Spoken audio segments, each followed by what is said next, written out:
Okay, now we got the foundation, which consists of the floor in contact with the ground, then the moat above it that surrounds the entire foundation.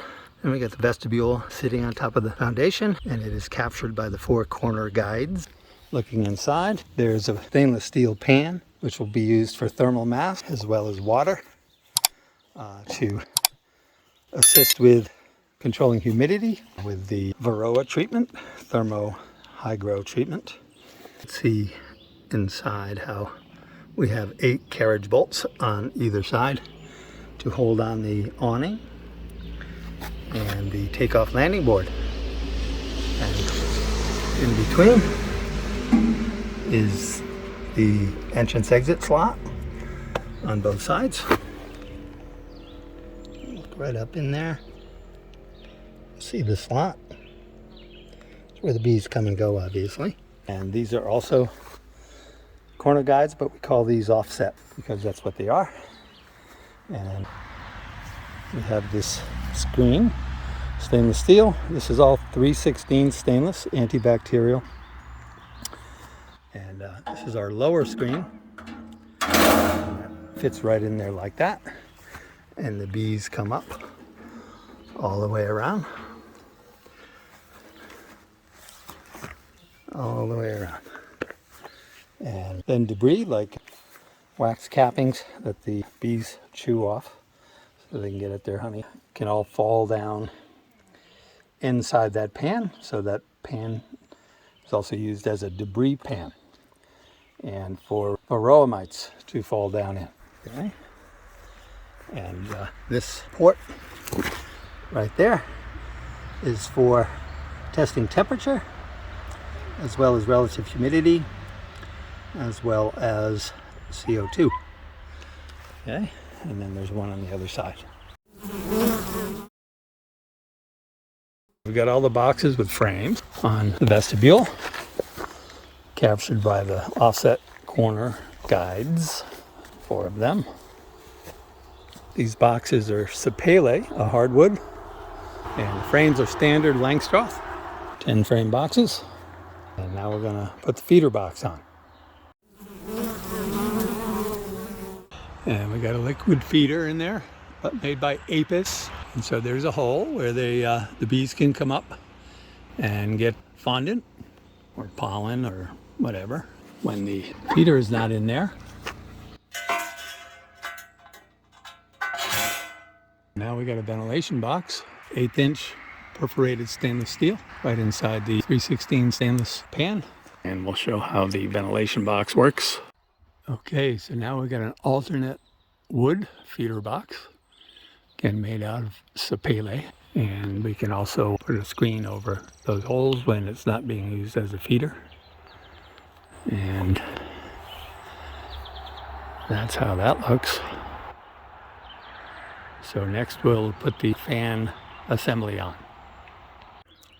Okay, so we got a solar powered fan, a thermostat, and a speed selector. And that runs off this solar panel. This is not bolted in, but this is the first time assembling this. And this will have a slot in the middle for this cord to go in. Kind of pinched there, so we're not going to run it like that.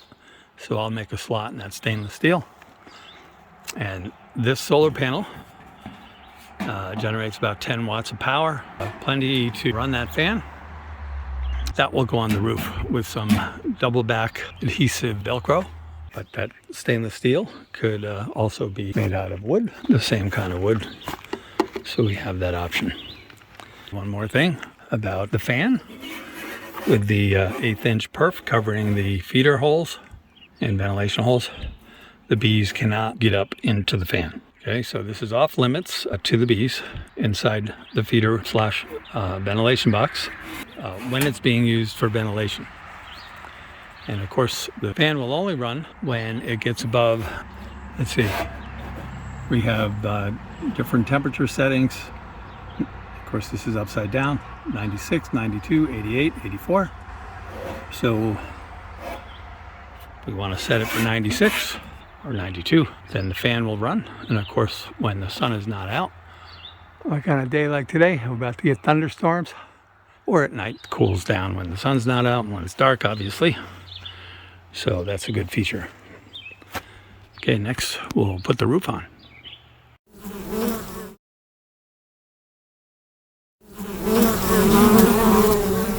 Okay, before we put the roof on, we want to put corner guards on. But to do that, we need to first put a ratchet strap kind of loosely, tight enough so it stays in place around the stack, because our corner guards are going to go under that. And so here's our first corner guard.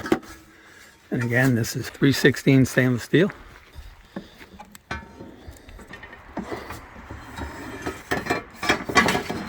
Okay, I'm going to line it up right there. Okay, with the offset corner guide. Okay, now that we have the 4 corner guards, and we call them corner guards because they guard the corners from bears biting the wood. Okay, the bears can't bite the flat part of the wood, they can only bite the corners, but it won't do the bear any good with those 1/8 inch thick stainless steel corner guards in place. And the corner guards sit in the corner guides. So we got 4 of those. Okay, now we're going to cinch up the ratchet strap.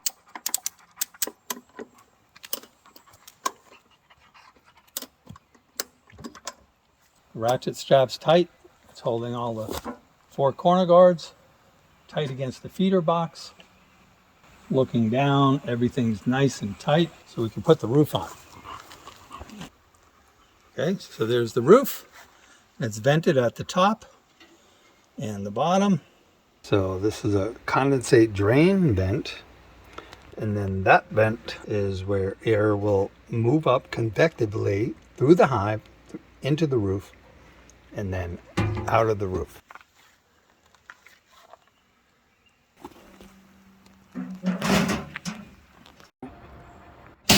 There we go. The roof is on, and now we can remove this strap.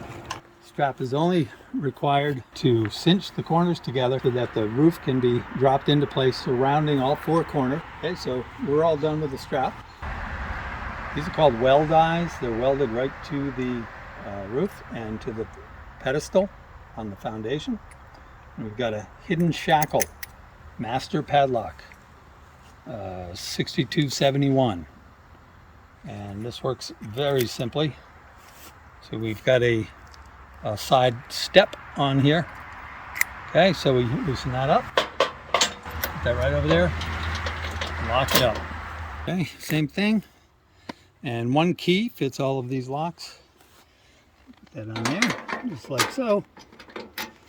There you go.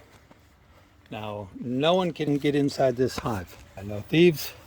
So we're going to set this up for winter mode to show how the assembly goes. Okay, so we have 1 wide side shield in the front of the hive installed. I'm just going to flip that over. You see how it goes. It just fits behind the corner guard. Right, and everything comes together. Down there behind the offset corner guard on the top of the vestibule. Everything fits nice and tight. So I'm going to go ahead and turn that around to white. And we're going to set all 4 side shields in place, out facing white. And the final step of assembly of the Fortress Beehive has been completed. We installed the thermometers. This is the temperature in New Hampshire today, right now at about 7 o'clock, so about 72 degrees. And the high today was about 94. Okay, so that's the top. Same thing with the bottom. And that's it, folks. There's the Fortress Beehive.